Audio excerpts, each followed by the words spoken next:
hand of the Lord was upon me. He brought me out by the Spirit of the Lord and set me in the middle of a valley. It was full of bones. He led me back and forth among them, and I saw a great many bones on the floor of the valley. He asked me, "Son of man, can these bones live?" I said, "O sovereign Lord, you alone know."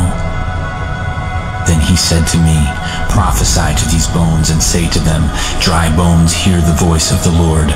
I will make breath into you, and you will come to life. Then you will know that I am the Lord." So I prophesied as I was commanded, and as I was prophesying, there was a noise, a rattling sound, and the bones came together, bone to bone. I looked, and tendons and flesh appeared on them, and skin covered them, but there was no breath in them. Then he said to me, "Prophesy to the breath, and say to it, come from the four winds, O breath, and breathe into these slain that they may live." So I prophesied as he commanded me, and breath entered them. They came to life and stood up on their feet, a vast army.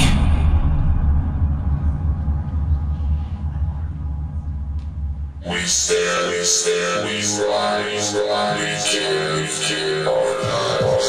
We stand, we rise, we kill our lives.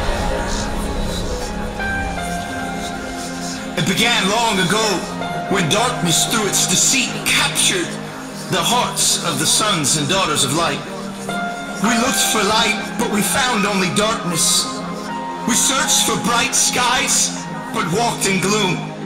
We fumbled like the blind along the wall, feeling our way like people without eyes. We were destined to fall, even in the brightest days. We stumbled as if it were dark. Among the living, we were like the dead. We looked for justice, but it never came. We looked for rescue, but it was far from us. So he himself stepped in to save us with his strong arm and his justice to sustain him. He put on righteousness his armor, salvation his helmet. He clothed himself with a robe of vengeance and wrapped himself in a cloak of divine passion. He slipped out of his royal garments, left eternity to enter time, divinity to wrap himself in humanity. The sea of glass for the ocean of separation. He left peace and for the first time felt pain, because the very hands that held the stars were now sentenced to wear my scars. It was love that purchased this traitor's heart.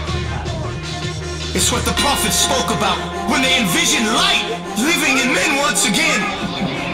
For this reason, I am legend, predestined for greatness, built for the final hour. I was born for this. With weapons in hand, armor in place, I now march to the beat of a different drum.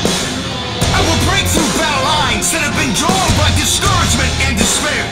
What more is left to be said? Time has met its end. It's now or never. Collision with me, myself, and I. You see, my mission today is clear. To wake the dead. So let freedom's song rage. You know